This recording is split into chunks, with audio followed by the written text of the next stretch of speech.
Should you start a detailing business in 2025? And how do you start a detailing business in 2025?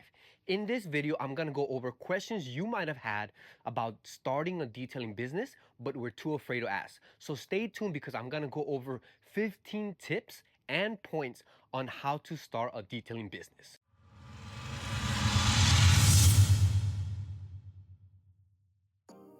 So the first and most important thing that I want to highlight is that there's a big difference between a detailing side hustle and a professional detailing business. So a detailing side hustle is someone who just wants to try it out, see if they can make money. In other words, their objective is to try to make some quick money.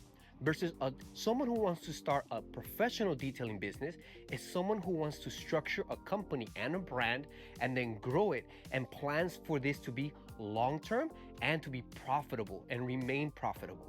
So the problem is that most of the videos you see on YouTube that tell you how to start a detailing business actually are telling you how to start a detailing side hustle, and they don't go over profitability and structuring a company. They focus more on products and tools needed.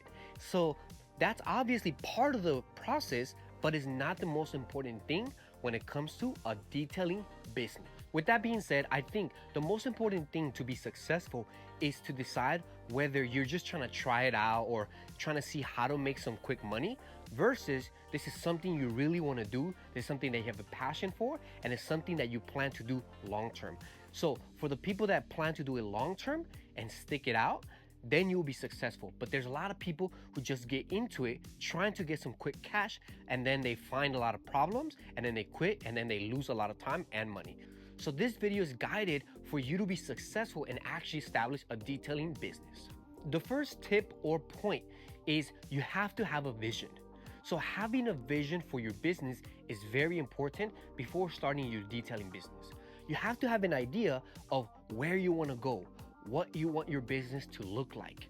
And so that determines whether you're gonna do a mobile detailing business or a shop-based detailing, or start with mobile and end in shop, or just the different things like that. So have a vision for the future, where you want to get to, where you want to, what type of success you want to achieve, how much you want to scale your business. And that's something very important, because if you don't have that, then when things get tough, you're not gonna have the motivation or the drive to continue. So a vision is something very important that every business owner and entrepreneur needs to have. Now, all these tips are not in a perfect order, but just a general guideline to follow. So the first thing you want to do is obviously think of and come up with your business name. So take some time to come up with your business name, and also try to draw a logo or have an idea of how you want your logo to look like. There's so many people that do logos for very cheap, and it's so accessible nowadays. So have an idea, think of a name, and then come up with that. Afterwards, you're gonna open up social media accounts. So the main ones you wanna open up is an Instagram, a Facebook, a YouTube, and a TikTok. So those are the main social media apps you're gonna wanna have when starting a detailing business. And I think the most important one is the Instagram one. And then you're gonna wanna establish a website. So you can pay someone to do it, or there's some services that really help out. Vistaprint can produce your business cards, and they can help you make a website is one of their service. Or you can have something like Squarespace. Squarespace is a cheap alternative and an easy way for you to set up a website. So you can do some research on that, but basically you want to have a website. And then you're going to want to open up Google My Business and Yelp. These are the two main things that are going to help you have customers write reviews for your services. So after you have all your social medias and your website and all those things, you're gonna wanna obviously acquire your tools and products. Now, the most important thing is you don't need all the fancy things. You don't need everything at once. You just need the basics and then build up. The biggest mistake a lot of us made, and the biggest mistake I see on YouTube, is people emphasize everything on acquiring products and how they work and all these things, but they don't spend enough time on the business part of this. So you're gonna need a vacuum, you're gonna need towels, you're gonna need products, you're gonna need chemicals, you're gonna need things like that, the basics. You don't even need a pressure washer.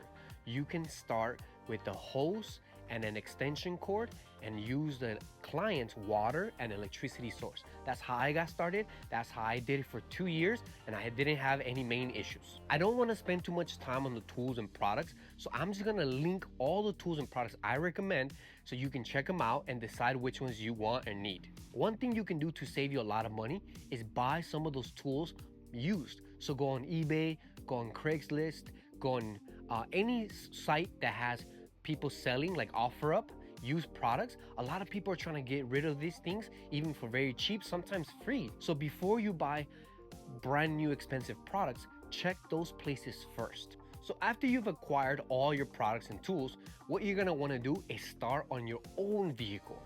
Do a lot of practice on your personal vehicle. Go as far as practice polishing your own vehicle and putting a ceramic coating. I have some videos on my account that you can check out on how to polish, how to ceramic coat, everything you need. I have some videos on it, or you can just search on Google. But basically, anything you want to start offering, practice on your personal vehicle first, get very acquainted with it, and then move on to your immediate family.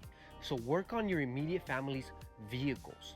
It is very important to get a lot of experience as much as possible, as quickly as possible in the beginning. This is gonna help you increase your confidence so that when you charge a client, you can have the confidence that you know how much time you're gonna take doing the service, how much sweat, blood, and tears is gonna take, so you can charge accordingly. So while you're doing your immediate family's cars, what you're gonna wanna do is take a lot of before and after pictures. This is gonna be your backbone as starting your social media proof that you know what you're doing. So take a lot of before and after pictures so that you're gonna be able to show people, oh look, this is what it looked like, this is what I can do to it, make it look new, so on and so forth. So definitely take a lot of before and after pictures and even record yourself. And then after you're done working on your immediate family's vehicles, you're gonna wanna reach out to your other family. So this is what you're gonna do. You're gonna tell them that you'll do it for free if they can just kindly leave you a tip and a review. If you really want, you can ask them to pay you a lower amount, but the point here is not to make money from them.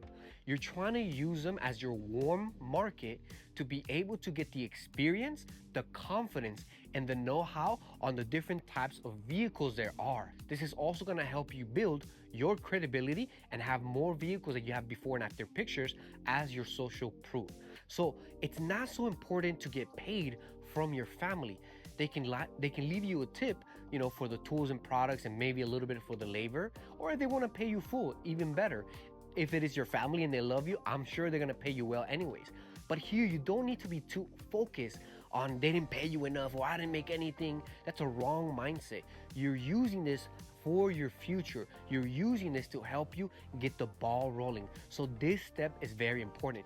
Reach out to friends as well. So with friends and family, close friends and family, don't really worry about how much you charge them. You'll be able to figure that out as you go. Just try to get as much experience and social proof as possible in the beginning, so when you start getting your actual clients. So after you're done working on your family, you can also provide an incentive. And this incentive you can also extend to your new clients. So basically what you're gonna wanna do is you're gonna tell your family that if they refer you to a friend, family, coworker, if anyone is referred to you from them, you'll give that person a free exterior wash as long as they leave you a review. And you can also do that for your new client. So if you get a new client, you can tell them if they refer you somebody and they pay, then you'll be able to give them a free exterior wash or a quick detail, something, and then a review. The reviews are quintessential. They're so important. You need to start building your social proof, your credibility, and your social media accounts. So reviews are very important so people can look at them, and even though you're new, by looking at the review, they're gonna be able to judge whether you're capable or not of doing the service. So that's why it's gonna help you very much. So after you made a couple $100, what you're gonna wanna do is start investing back into your business. Please, please, please, the most important thing I wanna highlight, do not try to look at getting all the products and tools they're selling you online. It's a scam, it's a scheme. They wanna make you broke and make themselves rich. So really start discerning who is someone that's genuinely trying to help you versus someone that's just trying to sell you something. And you, as a professional detailing business, you're trying to be profitable and you need to reinvest everything back into your own business at first. When you're really profitable, then you can start buying more things. So, with that being said, after you gain some momentum, you're gonna wanna register your business. So, you're gonna wanna start a sole proprietorship or an LLC or an S Corp, whatever you want. LLC is usually the easiest and best for a business like this, but you can do just a sole proprietorship, whatever you need to do. So, you're gonna go to the county that you live in and you're gonna ask them about registering your business. So you can do some research on that, or if you want more questions on that, I'll make another video if you want. But basically, you wanna register your business, so your legitimate business, and you're gonna wanna get insurance. Now, a lot of people skip getting insurance, and honestly, I did too at first. But it's not really recommendable. It's a big mistake. And let me tell you why. It's because when you're new, you're prone to making mistakes.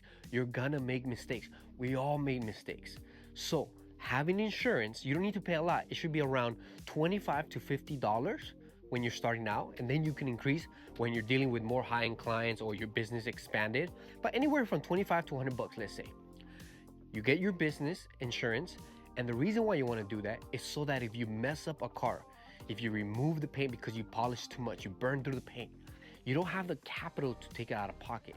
And it just looks more professional if you can tell the client you have insurance and you can take care of it, you don't have to worry about. So yes, it's gonna be a big hit on you, but it's just better, especially if it's something major and you don't have the capital for it. It's better to have insurance. So don't skip that step, get insurance. This is also why it makes a difference between a side hustle and a business. A business, they have to have insurance. After you have your business registered, you're gonna wanna open up a business bank account. So you wanna have a business bank account separate from your personal account. That business bank account is gonna give you a lot of benefits and it's gonna be able to help you separate your personal finances from your business finances so you can know and have a good idea of everything you spend for the business. It's gonna be helpful for your tax season. It's just gonna make it a lot easier. This is something that I didn't do and it cost me a lot of headache, and it's something that I learned along the way. When you start out, you don't have to have all the top of the line equipment, a super nicely detailing van. You can start with your personal vehicle. And again, you can start with just a hose and then a good electrical extension cord. So you can use the client's water and the client's electricity. It works, you can do it. I started that way, and there's a reason why it's important, because the type of client you wanna attract is somebody that owns a home and has access to water and electricity. I know it sounds funny, but in today's society, a lot of people live in apartments. There's nothing wrong with that. There's nothing wrong with that. It doesn't mean they can't make a lot of money. But traditionally, the type of client you want to attract, usually they're homeowners, especially because being a homeowner, they're going to have a driveway like here, and you're going to be able to work. And they're going to give you access to their water and electricity, no problem. Also, a lot of apartment complexes don't let you work on premises. So that's why you kind of want to stray from that. Not that you can't or not that you shouldn't, but it's just something to think about. So you can definitely get started with your personal vehicle. And about a year and a half, 2 years, once you made enough money to be able to buy a detailing van or a truck and a detailing setup, then you're gonna want to do it. You don't have to do that at the beginning. If you have the means and you really think you're gonna do this for long term and it's something that you're driven to and you really want to accomplish, then you can do it in the beginning if you have the capital. But if you don't, most people don't, you don't have to worry about that. You don't have to stress about that. You can start with your personal vehicle. Another thing you're gonna wanna do is go to your local detailing shop. So in your local detailing shop, you're gonna wanna go get acquainted with the owner, introduce yourself, let them know you're starting a detailing business, and ask about a possible business account with them. Usually they're able to grant a 10%, 15% discount, 5%, anything, any type of discount on the products because you're gonna be a regular customer and you're gonna buy products from them. So ask them about that, see if they can hook you up. Most people can't. Get acquainted with the local detailing store. And if that detailing store doesn't wanna do it, you can go to another one. You can also do that online. I know the Rag Company has a program for business owners, which I use for a long time, and it's great. It gets about 15%, I believe. So you can, there's a lot of websites that sell detailing products that give you discount, and you definitely want to do that. You never want to pay full price for detailing chemicals as a business owner and as someone that's new and doesn't have that much revenue. So once you get into a cycle of being able to make money constantly, what you're going to want to do is reinvest that money into marketing. So you want to pay for promotions and ads and marketing online. Please do not spend that money on more products and tools. Just, you're gonna choose one set of products and tools that work, and that's why I'm gonna have the ones that work linked in this video, and you're gonna stick with that. You don't need to get new ones. Especially don't follow all the hype of, oh, look at the new Rinseless, look at the new soap, look at the new this, look at soap. Does the same thing. Rinseless, it does the same thing.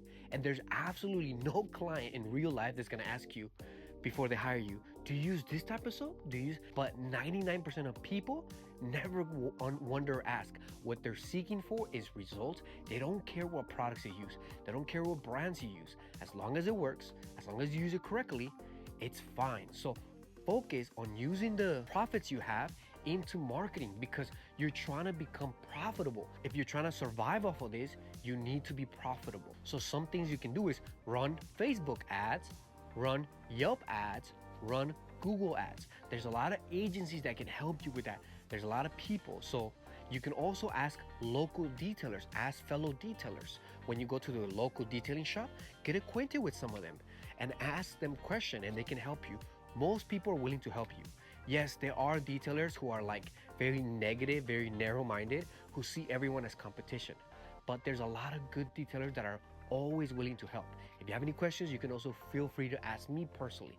I will always try to help you. Another important thing is to only follow the version of yourself in the future. So follow detailers who have achieved what the vision that you want for yourself in the future. Don't follow just to have a large following or are popular. Follow the detailers that look like what you want to look like in the future, right? Follow those who already achieved the vision that you have for yourself. Try to get acquainted with them. Ask them questions. Follow them.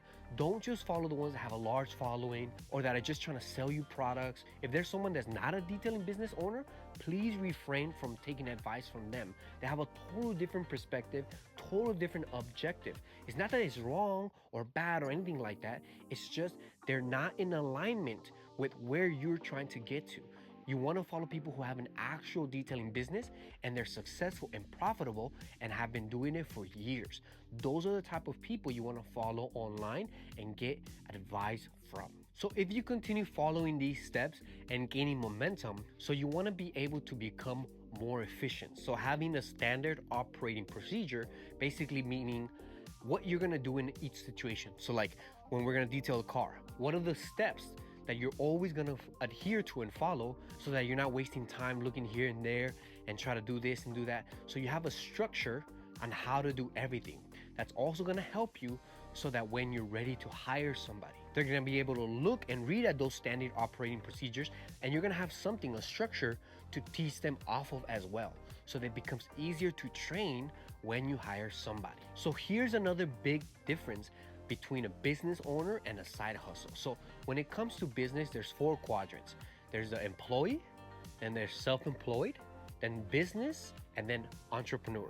I won't get into all details, but basically most mobile detailing businesses, though we say we're entrepreneurs and business owners, technically we're more self-employed people.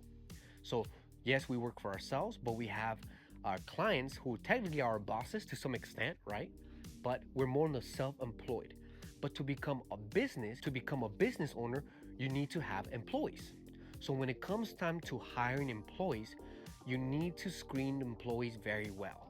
A big mistake I see a lot of people is they want to hire people for cheap, and then the problem is when people are just trying to make money, when someone who wants to get hired, who are just looking for jobs, they don't really care about your business, they just want to get work. Usually those people, as soon as they make some money and then find another opportunity, they'll leave you. So you'll be in this cycle of always hiring people and then they're quitting on you. So you need to screen them well. You need to make sure that their vision aligns with yours and that they're trying to do this long-term as well. Also, that would also work for a business partner. If you want to have a business partner, you need to make sure you guys have the same goals, are aligned, and you need to screen that person well so that you don't run into those issues. So how do you prevent people from quitting on you quickly? Well, you screen them well, make sure that get a feel for them, and also you need to pay them well. So that's gonna cut from your profitability, but it's important to retain employees. You need to pay them well, better than the average minimum wage, so they have a reason to stay with you. So they have a reason to want to grow with you and later become a manager when you keep growing and hiring more employees. So the moment you hire an employee, then you become into the business owner quadrant. And then later, if you're in a state many years down the line where your business is profitable, self-sufficient, and it has a structure that is always profitability, whether you're there or not, then you go into the entrepreneur side where you have money that you profit from, that you can even invest in other businesses, you can buy things, you can do all these kind of things.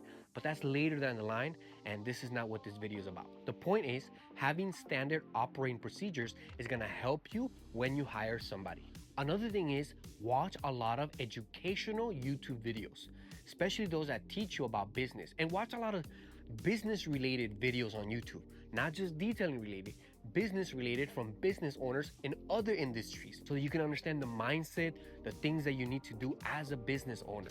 So in the beginning, you're gonna wanna learn as much as possible. The more information you know, the better decision making that you're gonna be able to do and have, so that you can cut the time of your success shorter. You're not gonna make a lot of mistakes because you already learned through the education. And then the last thing, which is quintessential, but is not talked about a lot, is provide excellent customer service. So customer service is your number one priority. You want to make sure that the client's completely satisfied. You want to ask questions. You want to have them inspect the vehicle. Make sure that they're super satisfied so they can leave you the review happily, and they can happily refer you to other clients, which is going to open your market to other markets. So providing excellent customer service is very important. It entails so many different things, and you can spend hours just talking about that. But answering your phone, getting there on time, looking professional, having a uniform, not wearing Crocs, things like that, how you talk, the type of music that you put on your ads. I see a lot of skilled detailers who are very skilled and have good businesses, but when they put an ad, they put very vulgar, very like rap songs that are super loud and personally, I don't know, but the type of clients that I want to attract and the type of clients that I have, they don't listen to that kind of music. So it's just something to think about. So, do you wear gloves? How fast do you respond? Do you cancel? These are the things that are gonna give you the reputation, and it's gonna really either dramatically help you or diminish you. So providing the right customer service is very important. And a bonus tip is, don't be money hungry. So when you're money hungry and you're not profitable because you're spending all your money on products and tools rather than on your business, you're gonna take any kind of business and you're gonna let people walk all over you, and you're gonna attract clients that want to pay you cheap, and because you have no choice but to accept it, you're gonna ruin your business. So you're gonna want to turn down a lot of people. Not at the beginning when you're established and have a reputation and kind of have momentum. At the beginning, yes, you're gonna want to take everybody, but then you're gonna learn to decipher which type of client is good, which one is not, the type of questions they ask, the type of things that they're looking for.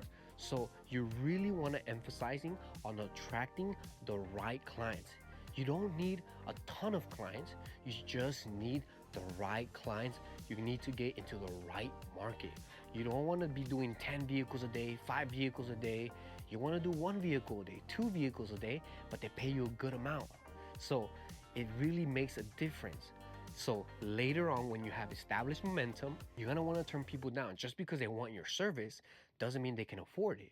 Or just because they want your service doesn't mean they're good for your business. If they're toxic, if they're rude, if they're gonna write a bad review, like you can already tell. Some people are very negative, right? And they'll lie and they'll accuse you of things. So also screen your clients as well. Not every client should be your client. So something very important. Each of these topics we can talk for like 30 minutes or more, but I just wanted to highlight the main points about this. So I really hope this was helpful. So please let me know, What are some of the topics that you want me to go more into detail about each of the things that I mentioned? What would you like to learn more about or know more about when it comes to running and establishing a detailing business? Don't forget to subscribe to the channel, and I'll see you in the next one.